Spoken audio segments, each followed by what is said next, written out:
என்னதான் டெக்னாலஜி வந்தாலும் நேரில் போய் மூஞ்சி மேலே மூஞ்சி பார்த்து ஓட்டு கேட்டால் தான் அது மனசில் நிற்கும் தான் அப்படின்ற மாதிரி டெக்னாலஜி தாண்டி நேரடியாக ஃபிசிக்கல் இன்ட்ராக்ஷன் அப்படின்றது வேணும்னு சொல்லியிருக்காரு ஒருத்தர் தேர்தலை நோக்கி. யார் அவர், என்ன சொல்ல வராரு பார்த்துருவோம் வாங்க.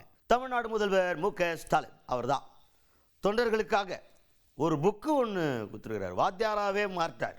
வாத்தியார்னா என்ன வாத்தியார், அவங்க செஞ்ச திட்டங்களெல்லாம் ஒரு புக்காக தொகுத்து, அதாவது அவர் சட்டமன்றத்தில் இவங்க அந்த 5 ஆண்டில் அவங்க பண்ண திட்டங்களெல்லாம் பற்றி பேசியிருக்கார். அந்த ஸ்பீச்சை உள்ளடக்கி ஒரு புக்கு, அந்த புக்கை தொண்டர் படைக்கிட்ட கொடுக்குறாங்க. எதுக்கு அப்படின்னா இதை படித்து உள்வாங்கி அதை மக்கள்கிட்ட கொண்டு போய் சேர்க்குறது. இதை பற்றி தான் அந்த மீட்டிங்கில் பெருசாக பேசியிருக்கிறாங்க. அதை பேசும்போது அவர் என்ன சொல்கிறார் அப்படின்னு பார்த்தீங்கன்னா, என்ன தான் வாட்ஸ்அப்பு, ஃபேஸ்புக்கு, டெக்னாலஜி, ட்விட்டர் எல்லாம் வந்திருந்தாலும் நம்ம அது மூலமாக மட்டும் பிரச்சாரம் பண்ணால் பத்தாது. என்னைக்குமே ட்ரெடிஷ்னலாக வழக்கமாக காலங்காலமாக பண்ணுற மாதிரி மக்களை போய் நேரில் சந்தித்து நேருக்கு நேராக நின்று அவங்கள்ட்ட நம்ம எடுத்து சொல்லி நம்ம திட்டங்களெல்லாம் சொன்னால் தான் அவங்களுக்கு மனசில் அது இறங்கும். நமக்கு ஓட்டு போடாதவங்க கூட ஃபாலோ பண்ணிடுவாங்களா அப்படின்ற மாதிரி ஒரு எண்ணம் வரும் அப்படின்ற மாதிரி பேசியிருக்காரு முதல்வர் மு.க. ஸ்டாலின் அவர்கள். இந்தியா முழுக்க எந்த ட்ரெண்ட் இருந்தாலும் தமிழ்நாட்டுடைய நிரந்தர ட்ரெண்ட் பிளாக் அண்ட் ரெட்டு தான், கருப்பு சிவப்பு தான். 2026 சட்டமன்ற தேர்தலையும் நாம தான், 7வது முறையும் திமுக ஆட்சி தான். திராவிட மாடல் 2.0 ஸ்டார்ட். இதை நான் ஆணவத்தில் சொல்லலை, ரொம்ப அடக்கத்தோட மிகுந்த பணிவோட நம்ம அரசு செஞ்சிருக்கக்கூடிய சாதனைகள் மேலே நான் வச்சிருக்கக்கூடிய நம்பிக்கையில் சொல்கிறேன். என்னதான் வாட்ஸ்அப், இன்ஸ்டாகிராம்னு புது புது ஊடகங்கள் வந்தாலும் நேரில் சந்திச்சு மக்கள்கிட்ட பணிவாக வாக்கு கேட்கிற பிரச்சாரத்திற்கு எதுவும் ஈடாகாது. அதனால தான் நான் திரும்ப திரும்ப சொல்கிறேன், பரம்பரையாக திமுகவுக்கு வாக்களிக்கிற குடும்பமாக இருந்தாலும் சரி, இதுவரை நமக்கு வாக்களிக்காத குடும்பமாக இருந்தாலும் சரி, பிரச்சாரத்தின் கடைசி நிமிடம் வரை மக்களை சந்தித்து சாதனைகளை சொல்லி வாக்குறுதிகளை சொல்லி வாக்கு கேட்டுக்கொண்டே இருக்கணும். இதை நீங்கள் ரிப்பீட் மோடில் பண்ணணும். அப்போ தான் நம்முடைய வெற்றியும் ரிப்பீட் ஆகும். அதுக்கடுத்தது நான் தான் சொன்னால அந்த புக்கு ஒன்று ரிலீஸ் பண்ணியிருக்காங்க அப்படின்னு சொல்லிட்டு, அதை லிட்டரலாகவே அவர் ஓப்பனாக சொல்கிறாரு, மனசில் உள்வாங்கி மனப்பாடம் பண்ணிக்க, உட்காந்து வீட்டில் சிலபஸ் படிக்கிற மாதிரி படி அப்படின்ற மாதிரி அட்வைஸ் பண்ணியிருக்காரு. ஸோ உங்கள் ஏரியாவில் திமுககாரங்க வீடெல்லாம் இருந்துச்சுன்னா அவங்க வீட்டில் அதிகாலையில் வந்துட்டு ஓ காட் பிடுவல் அப்படின்னு சத்தம் கேட்டுச்சுன்னா பதறிட வேணாம்.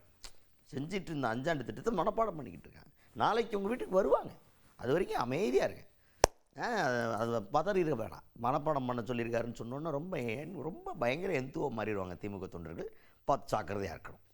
உங்களுக்கு தேவைப்படக்கூடிய தகவல்கள் அடங்கின ஒரு புத்தகத்தை உங்கள் எல்லோருக்கும் நாங்கள் வழங்கியிருக்கிறோம். அதில் நம்மோட 5 ஆண்டு சாதனைகளை விளக்கி சட்டப்பேரவையில் நான் பேசின ஸ்பீச், அந்த பேச்சு தெளிவாக இருக்கு. அதை முழுசாக படித்து அதில் உள்ள திட்டங்களை ஒன்று விடாமல் மனப்பாடமே பண்ணிடுங்க. நம்முடைய ஆட்சி காலத்தில் ஒவ்வொரு குடும்பமும் நிச்சயமாக ஏதாவது ஒரு வகையில் பயன்பெறக்கூடிய வகையில் நம்ம திட்டங்கள் அமைஞ்சிருக்கு. இந்த புத்தகத்தை தெளிவாக அடங்கியிருக்கு. இதே போன்ற ஒரு புத்தகம் உங்கள் ஒவ்வொருவருக்கும் வழங்கப்பட்டிருக்கிறது. அதில் உள்ள திட்டங்களை ஒன்று விடாமல் மனப்பாடமே பண்ணிடுங்க. அதுக்கு அடுத்தது எப்போவுமே இந்த 5000 ரூபா கொடுத்தார்ல, இப்போ இது கொடுக்கும்போதே என்ன சொன்னாங்க, இந்த மகளிர் உரிமை தொகை திட்டத்தை பாஜக நிறுத்த பார்க்குது தேர்தலை நோக்கி. அதனால தான் நாங்கள் முன்கூட்டியே 3 மாதத்துக்கான காசு, அப்புறம் கோடை விடுமுறை சிறப்பு நிதி அப்படின்னு போட்டு ஒரு 5000 ரூபாயை போடுறோம் அப்படின்ற மாதிரி சொல்லியிருந்தாங்க. ஸோ இந்த தடுத்து நிறுத்துறதுக்கான முயற்சி பற்றி இந்த மேடையிலையும் பேசியிருக்காரு. பாஜக இந்த மகளிர் உரிமை தொகையை தடுத்து நிறுத்துறதுக்கு முயற்சி பண்ணாங்க. அதனால தான் நம்ம அவங்களுக்கு ஷாக் கொடுத்து மக்களுக்கு சர்ப்ரைஸ் கொடுத்தோம். அவங்க நல்லது பண்ணவும் மாட்டாங்க, பண்ணுறவங்களது பண்ண விடவும் மாட்டாங்க அப்படின்ற மாதிரி பாஜக பற்றி விமர்சனம் பண்ணியிருக்காரு முதல்வர் மு.க. ஸ்டாலின் அவர்கள். தேர்தலை காரணம் காட்டி மகளிர் உரிமை தொகையை தடுக்க நினைச்ச சதியை முறியடிச்சிருக்கிறோம். நீங்க அந்த செய்தியை பார்த்திருப்பீங்க. பாஜகவை சேர்ந்த ஒருத்தரை வச்சு உச்சநீதிமன்றத்தில் வழக்கை தொடர்ந்து தேர்தல் நெருக்கத்தில் மக்கள் நல திட்டங்களை நிறுத்தணும்னு திட்டம் போட்டாங்க. அதாவது ஒன்றிய பாஜக அரசை பொறுத்த வரைக்கும் அவங்களுக்கு மக்களுக்கு நல்லது செய்ய மாட்டாங்க, நல்லது செய்ய விட மாட்டாங்க. தமிழ்நாட்டு மகளிருக்காக நான் கொடுத்த உறுதிமொழிதான் உரிமை தொகை. அதுக்கு தடை போட நான் விட்டுருவேனா? அதனால தான் மக்களுக்கு சர்ப்ரைஸ் கொடுத்து மக்கள் விரோதிகளுக்கு ஷாக் கொடுத்தோம். அதுக்கு அடுத்தது எதிர்க்கட்சி தலைவர் எடப்பாடி பழனிசாமி அவர்கள் அவர் என்ன சொல்லியிருக்காரு அப்படின்னு பார்த்தீங்கன்னா, இப்போ பட்ஜெட்டு தாக்கல் பண்ணாங்க ஒன்றிய அரசு தரப்புலேருந்து. அதில் தமிழ்நாட்டுக்கு சிறப்பு திட்டம்னு ஏதாவது ஒதுக்கியிருக்காங்களா? ஒன்றும் ஒதுக்கலை. ஆனால் இதை பற்றி தமிழ்நாட்டு மீது அக்கறை கொண்டு இருக்க ஒருத்தராக இருந்தால் எடப்பாடி பழனிசாமி அவர்கள் எதிர்ப்பு தெரிவிச்சிருக்கணுமா இல்லையா? பண்ணாரா? பண்ணலையே. ஏதாவது போய் கேளுங்க, என்னங்க தமிழ்நாட்டுக்கு ஒன்றுமே பண்ணல, கேட்கலையே அப்படின்னு கேட்டால் கூட்டணி தர்மம், அதனால் தமிழ்நாட்டை அடமானம் வச்சுட்டேன்னு கூசாமல் சொல்லுவார் அவர். அப்படின்ற மாதிரி எடப்பாடி பழனிசாமி அவர்களையும் போட்டு வறுத்து எடுத்திருக்காரு முதல்வர் மு.க. ஸ்டாலின் அவர்கள்.